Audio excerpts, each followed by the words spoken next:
Mr. Daniel. Good afternoon. My name is Nwanne, a mass communication student from the University of Lagos. We really appreciate your time being here with us today. And this interview is about the impact of digital media on modern journalism and communication. Please kindly introduce yourself to us. Okay, so my name is Daniel Namani Kelechi, and I am the editor-in-chief in Ilaxon, and I currently work as an editor too in another platform, Allo 360, and I just finished my internship with the cable newspaper, where I also did my internship. Maybe after school, I'll be going back there. So, yeah, and I'm a student, so that's why I am. Thank you for that. So the second question was, how long have you been practicing journalism or working in media-related field? Well, if I'm to give a timeline of how long I've been working in the media, I would say 5 years. Yeah, you see, you might be shocked because so before I got admission, mass comm was not my first choice. It was actually law. Well, I grew up in a family where you have to watch news every day. So let me say I had pre-media knowledge before coming here. So I watch news in the morning and I watch it at night. In fact, even in the day. So it got me so used to watching. In fact, I can watch news rather than watching film. Then getting into Unilab, I think year one, the first time we sold newspaper, then one of my friends was like, oh, I just met with the editor-in-chief of Unilaxon and I collected his number. Hey, the first thing that came to my mind, yeah, other people are already making contact and I'm here just trying to hawk newspaper. But later on, I got in contact with the editor-in-chief, then Biola, you can see him over. So we spoke and he said, when it is time to apply, I can apply to join Unilaxon. So I applied, that was in my 100 level. So, and we got admission in 2021, if I'm not mistaken, yeah, after COVID, 2021. And yeah, so from 2021, I think in 2022, that was the end of our first session. I joined in the Laxon as a corp reporter, and since then, I've been doing a lot of things in the area of media and journalism. So I can say 5 years. How would you describe digital media and its role in modern journalism today? Well, digital media, so the advent of digital media has really revolutionized how we practice journalism.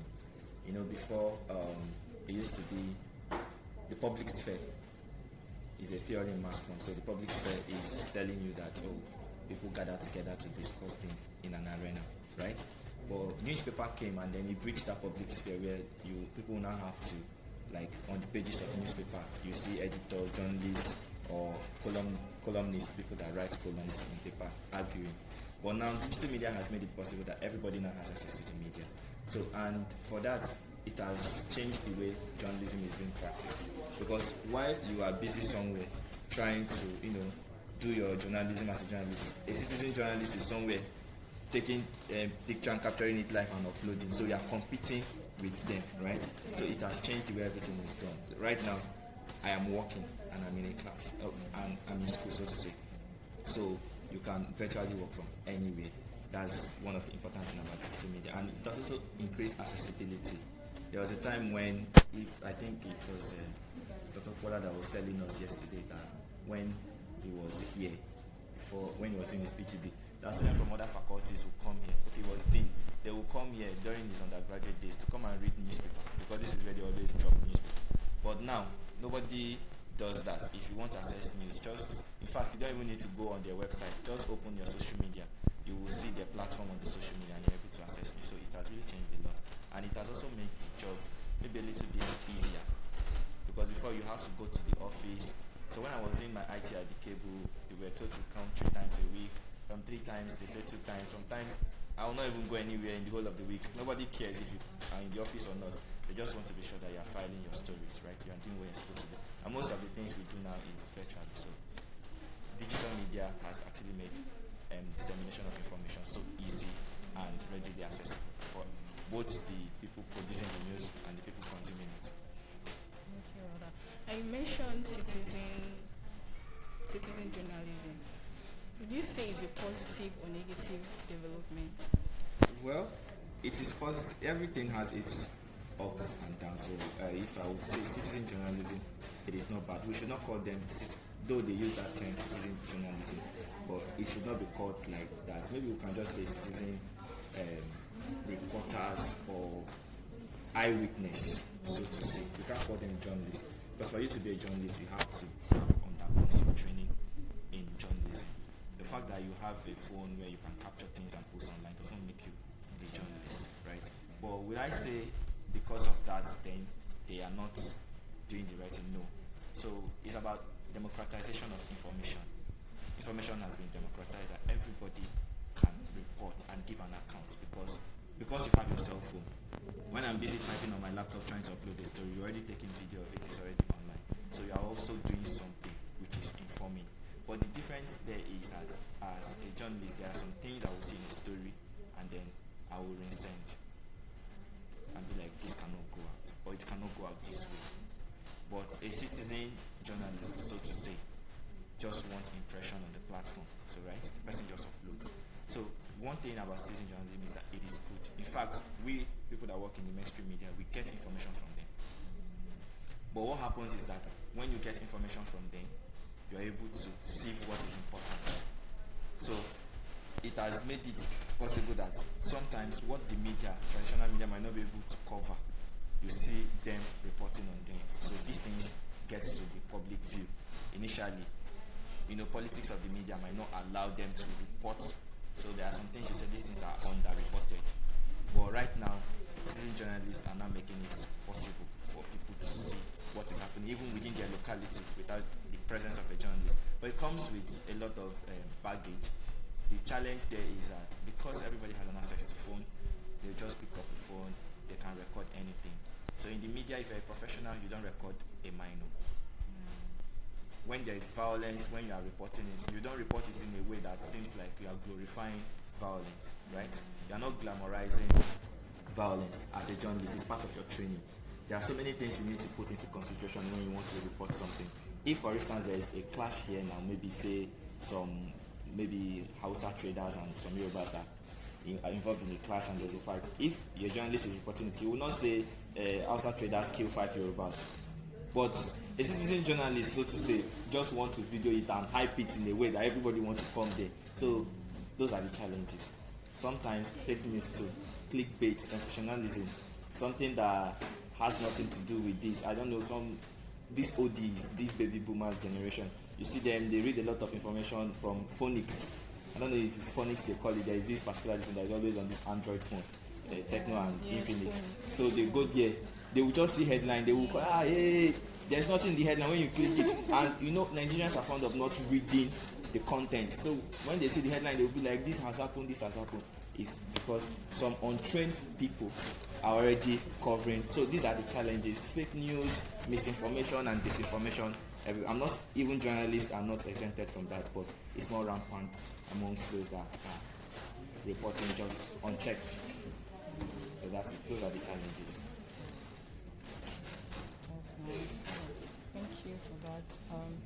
Then, do you think how has digital media influenced journalism and communication in Nigeria, and what challenges on Nigeria journalists face? And what challenges do Nigeria journalists face in adapting to digital media?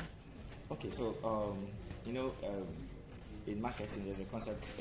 Peter Drucker, he said something that every invention it creates some kind of disruption, negative disruption. So when a new invention comes, it displaces jobs, a new job will emerge.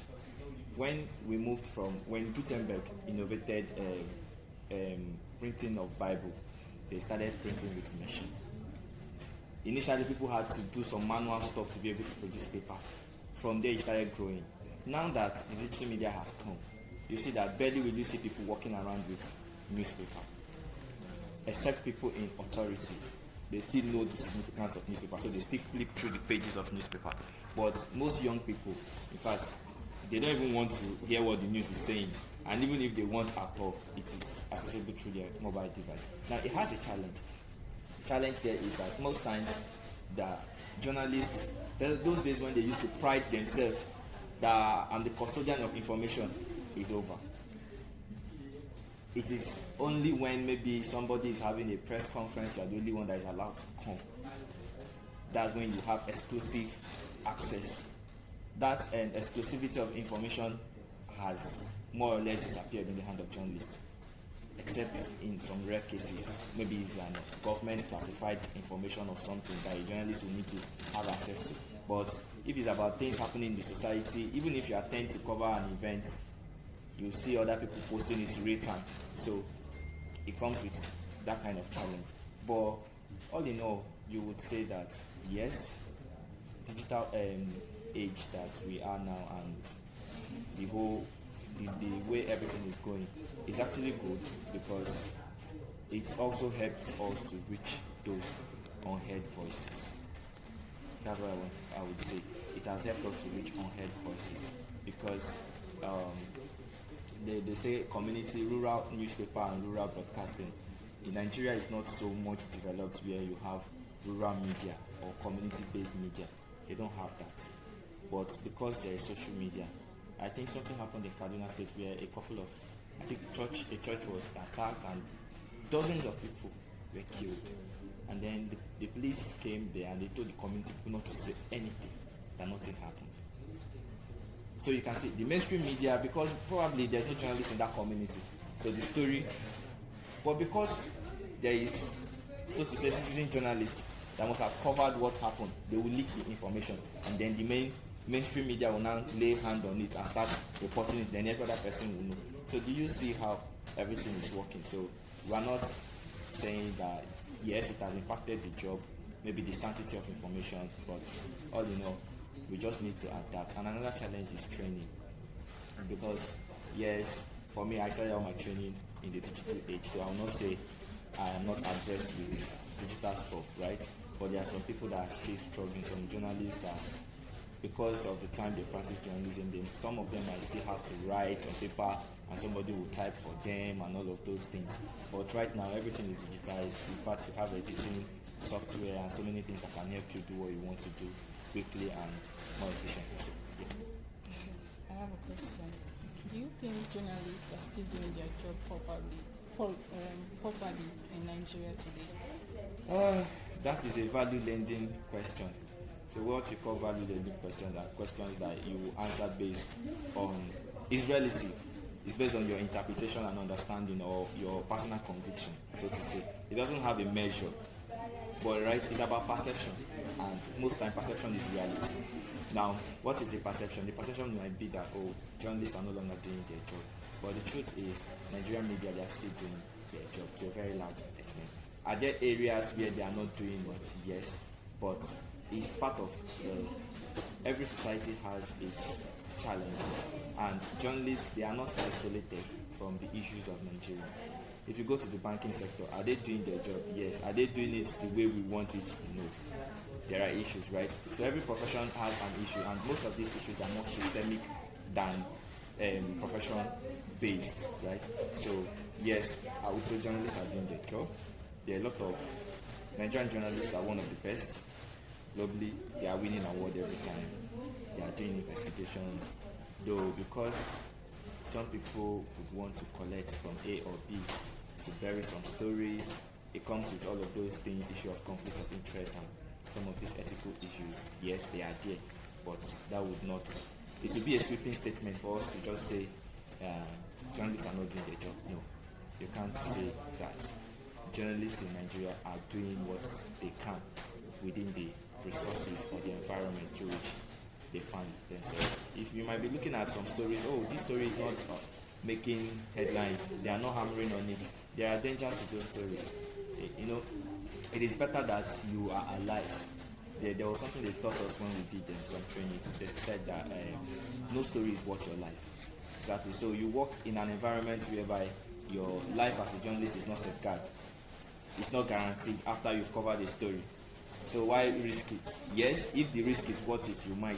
But most times people will not want to risk it. So, and that's why so many people don't want to practice journalism, especially investigative journalism. They want to do music journalism, entertainment, because that one nobody will query. You just want to do vibes and inshallah, right? But there are ones that come with threats. That once you send your story out, they are calling you, calling the editor here and there. So the job is very, very taxing. Let me just give you an instance. There was a story I did when I was with the cable. Chimamanda Adichie.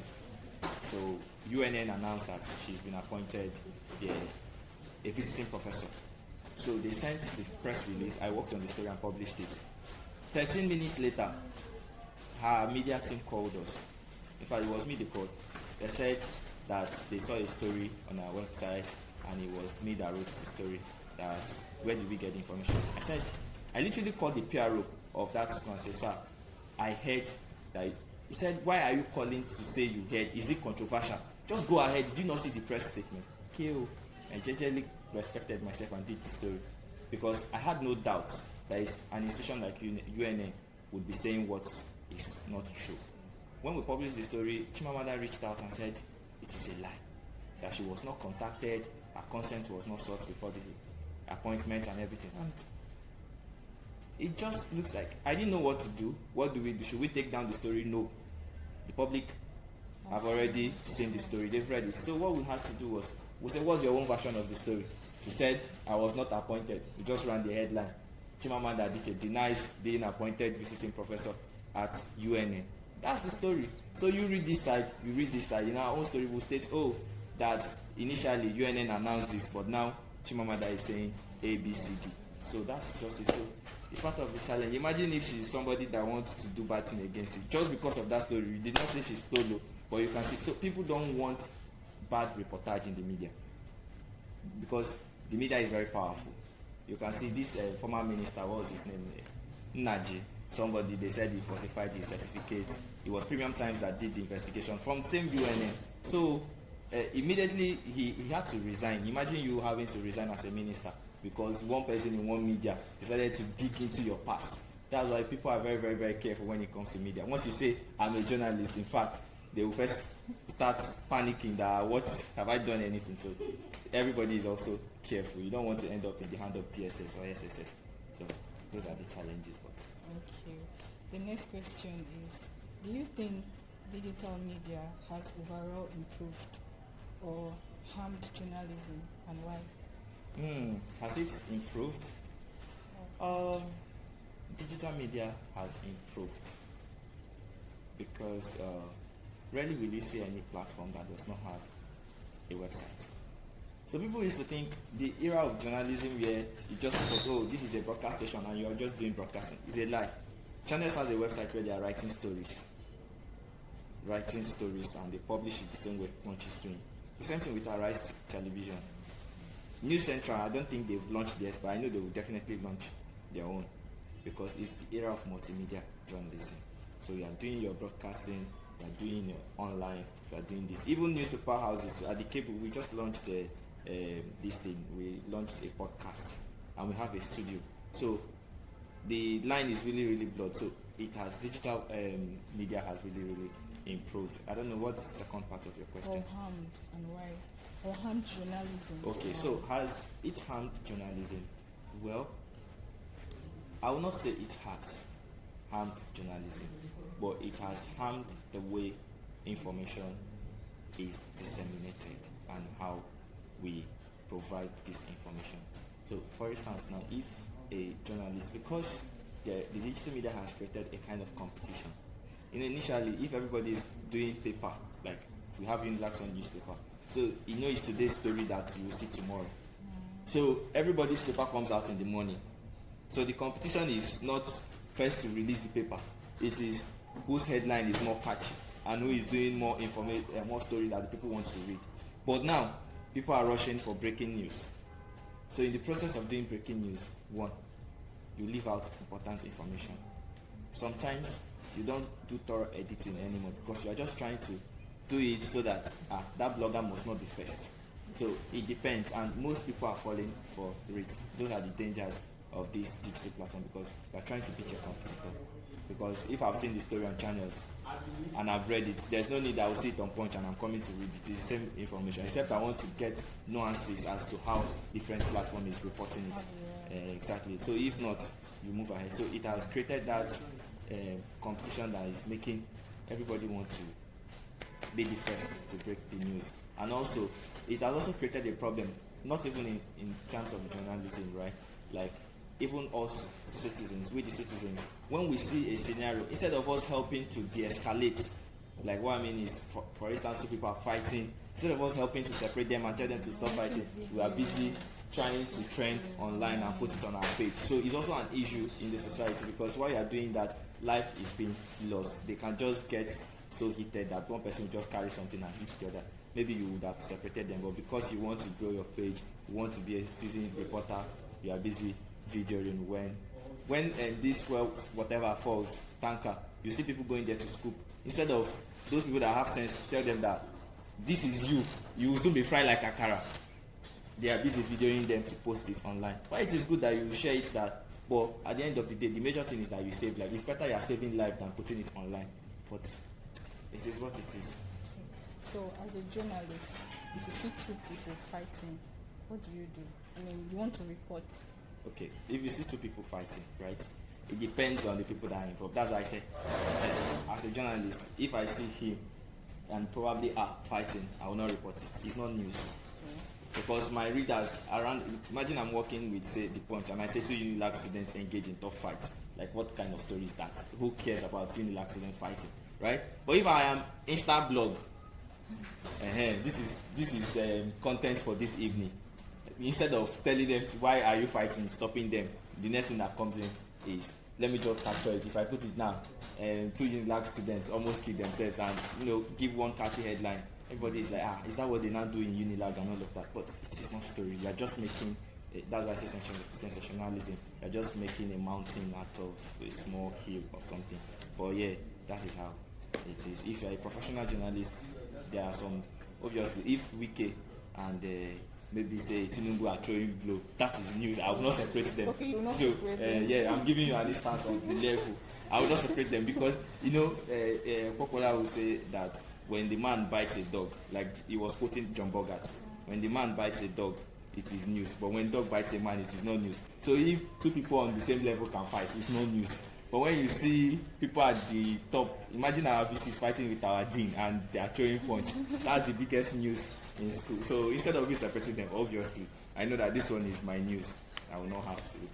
I will just carry my camera and get. That's the difference between you, a real journalist, and that's the difference between a real journalist. A real journalist knows where to draw the line. It is not always about trending.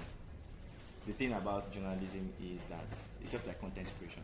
So when you see people that create content, when you start, you might not really get that view, but just keep on posting. There might be just one content that will blow you out. That's how it works. So journalism, the emphasis is not on the clicks, even though that is what some media platform focus on. Your emphasis should be on informing the public. It should be on clarity. There are some media platform where you go to after reading a story, you'll be more confused than you were before you went to read it. For instance, this National Assembly back and forth over electronic transmission of results, right? If you read some platform and how they are reporting, you don't even know what the issues are. Yesterday they said they've passed a new, Senate passed that, okay, there will be electronic transmission, but they say that from EC8A, which is where they record results after collation at the polling units, like after voting, where they will record it, that is the primary source. Some journalists will do a terrible job trying to explain what that means. That thing simply means that if today the one they are supposed to upload online did not work, the fallback is form, and that form, you know what it means. Anybody can write anything there. So those are the issues. But some journalists will not, because as a journalist, that's why a journalist is an all-rounder. You first of all need to understand what the message is about, especially those delicate ones, before you go ahead to write on it. But because some of them are rushing, they will just jump pack it, carry it. The Senate said from EC8A, bam. Ordinary reader does not know what from EC8A is. You see that I said from EC8, and I had to explain for you to understand, because you are not paying attention to election, so you will not know what it is. So those are the things. That is the responsibility of a journalist. Is because sometimes more clicks for people that subscribe to AdSense, more clicks you have, the more money you make from Google. So it's also an issue because Nigeria does not have a system of financing journalism. So most media houses are trying to make money on their own. When you read Guardian UK, for instance, you will see where they say donate. I believe why they are putting it there is because their citizens are donating. I've never seen a Nigerian ordinary reader that will just come to Premium Time or the cable and say they are putting journalism cost money, donate, and you chook hand inside your pocket and donate. We only donate when they say there is a blessing attached to it, that God is going to manipulate your enemy. All your money, you can give it to the person. Do you get? So, but those are the challenges, but yeah, we remain. What you said about being confused about the electoral whatever, I saw one post on Twitter. So when I saw the post, I was confused. What's this post all about? Who is voting against who? Somebody said, is it Oji yes, voted against the electronic whatever. Transmission of results. Yes. So you can see that's part of the challenges with citizen journalism. That Oji whatever that they are circulating is what happened before. It's not even in this stuff. But because they are posting it without context, people don't know. It's because I've seen the video before and I know that this was what he said then. I think that was the Electoral Act that the 2022 Electoral Act, when they were voting, when Buhari was still in government, that they said, do they want real-time transmission? He said, no, there's no network in his state. That's a lie. But there is network. Well, everybody knows what they are doing anyways. But that's not the focus of the conversation. The focus of the conversation is that it's part of misinformation that people are engaging in because everybody has access to phone. So they went to retrieve that thing he said then and started posting it. He did not say currently in this 10th National Assembly that he's against this thing. He did not say any. That was an old video, not him saying it currently. But you can see, because you saw it and you've not seen it before, you just thought that, Oji Carlos said he's against this. These are the issues. A journalist will not post that video on their page, but a random blogger knows that it's his news. If you see it, you'll be like, this man, why is he saying this? Yes, he said it, but it is not contextually correct that he said it now. So these are part of the issues, but fact checkers are doing their best, but the fact checkers are not going as viral as the people pushing out these misinformation and doing so. It's part of the issue. So the last question is, looking ahead, what skills or ethical standards do you think journalists and communicators must develop to remain relevant and credible in the digital age? Okay, so one of the skills that you must develop as a journalist is that first, journalism is a very taxing job. That's the honest truth. It takes your time because news is daily occurrence. It's happening every time. So you're always working. So I would start by saying media houses also, we need to create an environment where journalists will have time to rest. Because when somebody is working too much, they will start doing nonsense. But if the person is working shifts, you are working from this time to this time, you do it back to back. When you finish, you can rest. Some media houses, people work from morning till 12 a.m. They go to sleep, they start again. No, even in weekend, no. You don't want to kill somebody, and it's not like they pay. Even if the pay is in billions, you have to be alive first. So I want that to be part of what they address. Then ethical issues. Journalists must understand, one, that it's a social responsibility. You own a responsibility to the society. Your responsibility to the society is to ensure that you advance the public good. So they must always ensure that whatever they are reporting is not doing harm to the society. And it is the responsibility of the media to hold governments to account. That is the primary responsibility of the media.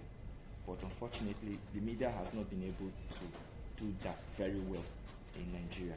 They are not probing the important things. They will be busy checking who built bridge, who built a conference center. All those things don't matter. You can see what we are focusing on. But ordinary snake antivenom does not exist in our hospitals.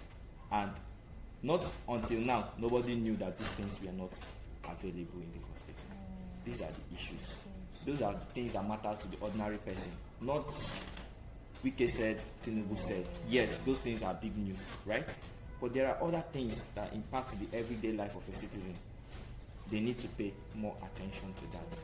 Because at the end of the day, I don't end up, for instance, you might finish living your life and not visit International Conference Center, Abuja, that they spent billions of naira on, that journalists might be hyping and reporting and all of that. It is good to report them. But there's nobody in Nigeria that will not visit a primary healthcare center.